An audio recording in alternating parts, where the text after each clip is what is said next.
ಸಬ್ 1ರಿಂದ ಸಬ್ 10 ತನಕ ಕೆಲವೊಂದಷ್ಟು ಜಮೀನುಗಳನ್ನ ಅಕ್ರಮವಾಗಿ ಮೂಲ ದಾಖಲೆಗಳಿಲ್ದಿರ ನಕಲಿ ದಾಖಲೆಗಳನ್ನು ಸೃಷ್ಟಿ ಮಾಡಿ ಆ ಜಮೀನು ಕಾಂಪೌಂಡರ್ ಹಾಕೊಂಡಿರ್ತಾರೆ. ಇದಕ್ಕೆ ಸಂಬಂಧಪಟ್ಟಂಗೆ ಸರ್ವೆ ನಂಬರ್ 1ರಿಂದ ಸರ್ವೆ ನಂಬರ್ 116 ಸಬ್ 1ರಿಂದ ಸರ್ವೆ ನಂಬರ್ 116 ಸಬ್ 10 ತನಕ 1ರಿಂದ 10 ತನಕ ಒಂದಷ್ಟು ಇಲ್ಲಿಗಲ್ ಆಗಿ ಡಿಸಿ ಕನ್ವರ್ಷನ್ಸ್ ಮಾಡಿರ್ತಾರೆ. ಡಿಸಿ ಕನ್ವರ್ಷನ್ಸ್ ಮಾಡಿ ಸೈಟ್ಗಳನ್ನ ಬೇರೆ ರಾಜ್ಯದವರಿಗೆ ಅಂದ್ರೆ ಕೇರಳ, ತಮಿಳುನಾಡು ಈ ಕಡೆಯಿಂದ ಇಲ್ಲಿ ಟೆಕ್ನಿಷಿಯನ್ಸ್ ಆಗಿ ಕೆಲಸಕ್ಕೆ ಬರ್ತಾರಲ್ವಾ, ಇವ್ರಿಗೆ ಬೆಂಗಳೂರಲ್ಲಿ ಕೆಲಸಕ್ಕೆ ಬರೋರಿಗೆ ಸುಮಾರು ಕೋಟ್ಯಾಂತರ ರೂಪಾಯಿ ಜಮೀನು ಮಾಡ್ತಾರೆ. ಇದು ಸಂಬಂಧಪಟ್ಟಂಗೆ ಇವ್ರೇನ್ ಮಾಡ್ತಾರೆ, ಹೋರಾಟ ಮಾಡಿ ಈ ಜಮೀನು ಬಡವರಿಗೆ ಸೇರಿರುವಂತ ಜಮೀನು, ಇದನ್ನ ದಯವಿಟ್ಟು ಈ ಲೇಔಟ್ಸ್ ಎಲ್ಲ ಏನಿದೆ ಈ ಲೇಔಟ್ಸ್ ನ ಪರಿಶೀಲನೆ ಮಾಡಿ ಅಂತ ಕೊಟ್ಟಾಗ ಸರ್ 2021ರಲ್ಲಿ ಮಾರ್ತಳ್ಳಿ ಮಿನೆ ಕೊಡಲ್ಲ, ಅದೇನು ಲೇಔಟ್ ಇವರು ಸರ್ವೆ ನಂಬರ್ 116 ಸಬ್ 1ರಿಂದ 10 ತನಕ ಲೇಔಟ್ ಮಾಡಿರ್ತಾರಲ್ಲ, ಒಂದು 3 ಜನ ಹೆಸರಿಗೆ ಡಿಸಿ ಕನ್ವರ್ಷನ್ ಆಗಿರುತ್ತೆ. ಈ ಕನ್ವರ್ಷನ್ ಅನಾಧಿಕೃತ ಬಡಾವಣೆ ಅಂತ ಹೇಳ್ಬಿಟ್ಟು ಅನೌನ್ಸ್ ಮಾಡ್ತಾರೆ ಎಸಿ ಅವರು.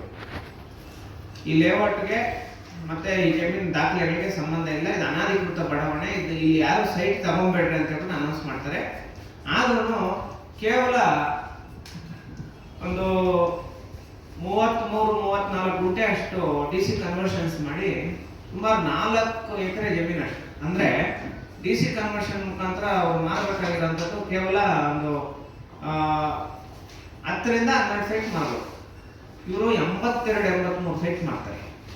ಯಾರ್ಯಾರು ಇದರಲ್ಲಿ ಮುಖ್ಯ ಪಾತ್ರ ವಹಿಸ್ತಾರೆ ಅಂದ್ರೆ ಸುಬ್ಬಾರೆಡ್ಡಿ ಬಿನ್ ವೀರಪ್ಪ ರೆಡ್ಡಿ, ಬಾಬು ರೆಡ್ಡಿ ಬಿನ್ ಅಶ್ವಥ್ ನಾರಾಯಣ್ ರೆಡ್ಡಿ, ರವಿ ರೆಡ್ಡಿ ಬಿನ್ ಅಶ್ವಥ್ ನಾರಾಯಣ್ ರೆಡ್ಡಿ. ಇವರೆಲ್ಲ ಯಾರು, ಇವ್ರಿಗೆಲ್ಲ ಯಾರು ಧೈರ್ಯ, ಇವ್ರ ಬ್ಯಾಕ್ ಗ್ರೌಂಡ್ ಯಾರಂದ್ರೆ ಉದಯ್ ಕುಮಾರ್ ರೆಡ್ಡಿ ಅಂತ. ಆ ಯಪ್ಪ ಅಲ್ಲಿ ಕಾರ್ಪೊರೇಟರ್ ಆಗಿರ್ತಾರೆ. ಕಾರ್ಪೊರೇಟರ್ ನಮ್ಮ ನೆಕ್ಸ್ಟ್ MLA ಕ್ಯಾಂಡಿಡೇಟ್ ಆಗ್ಬೇಕು ಅಂತ ಹೇಳ್ಬಿಟ್ಟು ಜಾಸ್ತಿ ಓಡಾಡ್ತಾ ಇದ್ರೆ, ಇವ್ರ ಫ್ಯಾಮಿಲಿ ಏನಿದೆ, ಇವ್ರ ಫ್ಯಾಮಿಲಿ ನಡೆಸ್ತಾ ಇರೋದು ಇಲ್ಲಿಗಲ್ ಲೇಔಟ್, ಅನಾಧಿಕೃತ ಬಡಾವಣೆ. ಈ ಲೇಔಟ್ ಅಲ್ಲಿ ಯಾರನ್ನು ಸೈಟ್ಗೆ ತಗೊಂಡ್ಬೇಡ್ರಿ ಅಂತ ಹೇಳ್ಬಿಟ್ಟು ಎಸಿ ಅವ್ರ ಕಡೆಯಿಂದ ಆದೇಶ ಆಗುತ್ತೆ.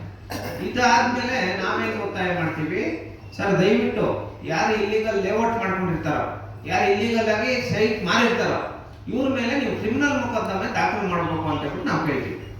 ನಾವು ಕೇಳಿದ್ದಕ್ಕೆ ಸಂಬಂಧಪಟ್ಟಂಗೆ ಏನಾಗುತ್ತೆ ನೋಡಿ, ಜಿಲ್ಲಾಧಿಕಾರಿಗಳು ಆದೇಶ ಮಾಡ್ತಾರೆ ತಹಸೀಲ್ದಾರ್ ಅವರಿಗೆ. ಇದು ಜಿಲ್ಲಾಧಿಕಾರಿಗಳ ಆದೇಶ.